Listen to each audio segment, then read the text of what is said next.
যশোরে আসলে আমার one of the most favourite কাজ হচ্ছে আমার ভাই বোনদের সাথে ঘুরতে যাওয়া।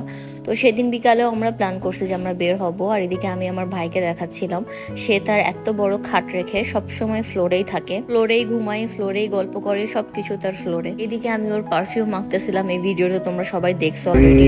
তারে নাই চিনি রে, সে কি সে কি আমায় আমার ভাই চিনবে। কিন্তু মাশাআল্লাহ অনেক সুন্দর গান গায়। তো এরপরে আমরা বের হয়ে গেলাম। আমরা প্ল্যান করেছিলাম ওই দিন চাটকাতে যাব। তো তোমরা কে কে চাটকাতে গিয়েছো আমাকে জানাও, আর এটার রিভিউ আমি আলাদা একটা ব্লগে শেয়ার করব। ওই দিন যেহেতু পূজার দিন ছিল, তো অনেক ভিড় ছিল।